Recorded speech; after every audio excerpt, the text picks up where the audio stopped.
Copperhead Strike at Carowinds is a Mack Rides multi-launching roller coaster that opened in 2019. This roller coaster stands at a height of 82 feet with speeds of up to 50 miles per hour and features 5 inversions. So, let's dive into today's roller coaster review. Our first category is going to be height, and Copperhead Strike has a top height of 82 feet, which is achieved with the first loop out of the first launch. And 82 feet is not that impressive. In my opinion, 82 feet is not tall at all, as there are many roller coasters in the exact same park that are way taller than it, like Intimidator, Afterburn, and of course Fury 325, which is in a separate review. But 82 feet, I feel like Copperhead Strike could be a little bit taller. It could have a top hat or something, make it pretty cool with a good airtime moment and taller. But Copperhead Strike is a low-to-the-ground focused ride with many elements tight, hugging the ground, and some of the inversions peaking at a taller height. But I honestly I'm completely fine with the height.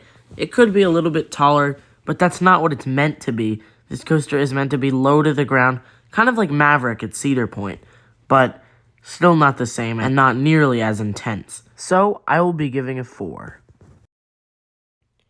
Now let's talk about speed.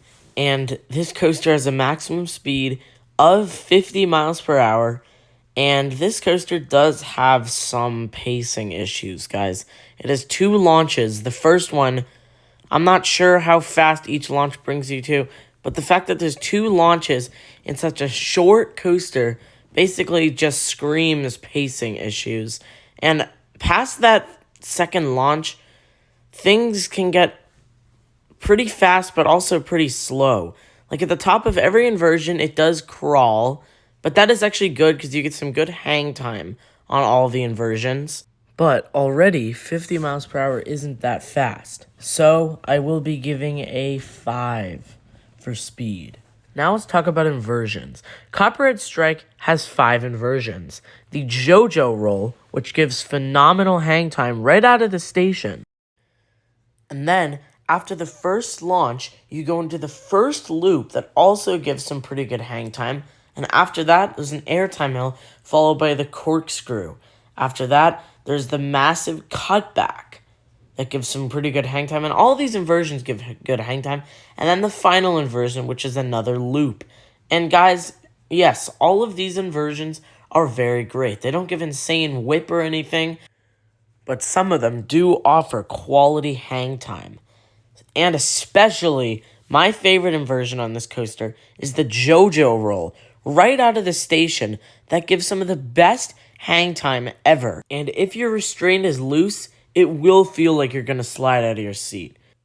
So I will be giving it 8.5 for inversions. Now let's talk about the most heavenly moments of roller coasters, airtime. And on Copperhead Strike, I was actually pleasantly surprised to find a lot of airtime on this roller coaster. There are plenty of airtime points along the coaster, and every single one of them is ejector airtime, which is not something I was expecting. Now the downside is, with the Mack Rides lap bar, the lap bar is known to come farther and farther down on you throughout the ride, which can make some of the airtime moments painful. But if you look past that, this is a solid coaster for airtime. So I will be giving an 8. Alright, time to talk about the launches on Copperhead Strike. And one of the things that Mack Rides is most well known for is how forceless, not forceful, how forceless their launches can be.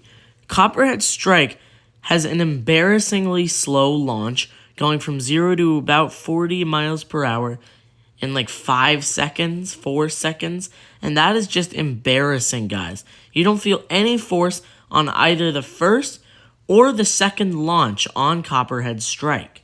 The launch system used on Copperhead Strike are LSMs, or linear synchronous motors, that power the launch, which are known to be a little bit forceless, But we've seen other manufacturers make their LSM launches pretty forceful, like on Velocicoaster, and Mack rides definitely did not do a good job. But on Copperhead Strike, the launches isn't the thing you're supposed to be focusing on. So if you do focus solely on the launches, you're not going to have that great of an experience, and you will be underwhelmed when you get off. So just focus on the inversions, the hang time, and then you'll be good.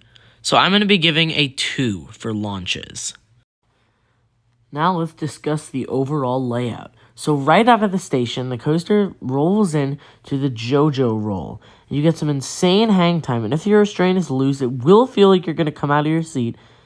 And then you do a turn into the pre-show room, and then you just see this really weird pre-show about like Granny and her jam and stuff, and you just sit in this shed, and then you launch out of the shed at a very ridiculously slow speed, climbing up into the first element, which is the loop, followed by an airtime hill. You get a good pop of ejector there, into a corkscrew, followed by these tight S-bending turns that lead you up into the second launch.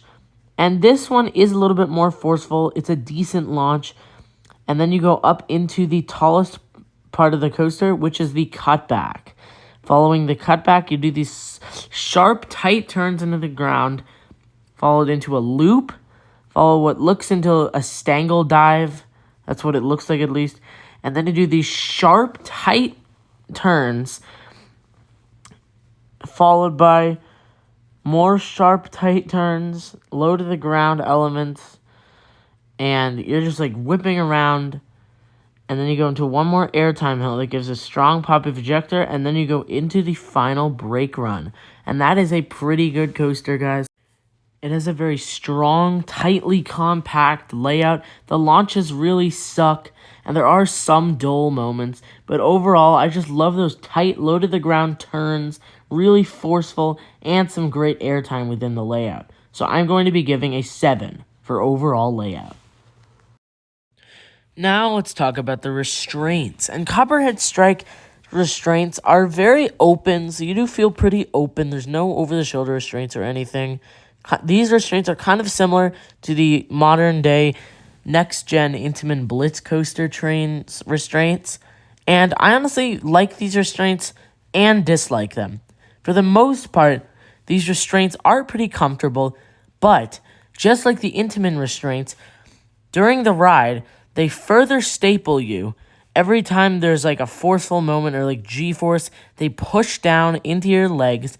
And on the Mack Rides lap bar, it's just like the Intamin, but a little bit worse.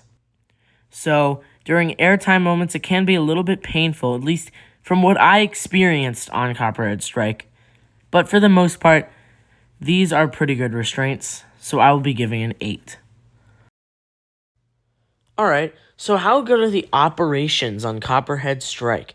And on the 3 days I was at Carowinds, the Copperhead Strike dispatch team and ops were killing it out there. So shout out to the operators operating Copperhead Strike the days I were there, because they were killing it, getting those trains out every 30 seconds, 45 seconds, but every 30 seconds for the most part, they were killing it. So I am going to be giving a 10 for the operations on Copperhead Strike.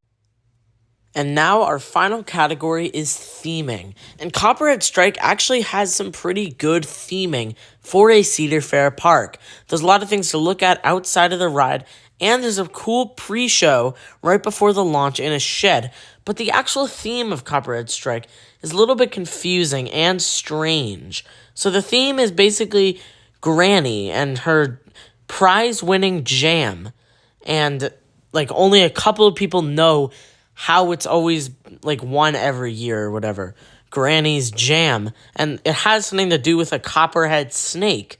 So Granny needed to keep it a secret so no one would steal her prize-winning jam.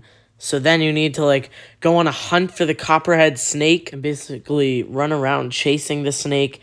I mean, I still don't really get the theme, but I like how much work they put into it. The park, I'm just a little confused why they chose this theme. But overall, I really like the theming they put into the ride, so I will be giving a 7 for theming. So, the final score of Copperhead Strike is going to be a 7.5. This is a very good roller coaster to be in the Carowinds roller coaster lineup. I really like this roller coaster. It packs in a lot for its size, and overall, it's just a really great coaster. The launches may suck, but it definitely has a lot of great airtime moments and some great hang time and inversions as well. So I hope you guys enjoyed today's roller coaster review. If you did, please make sure to leave a like down below and also leave a comment telling me what other roller coasters would you like me to review. And as always, guys, stay on the thrill side of life.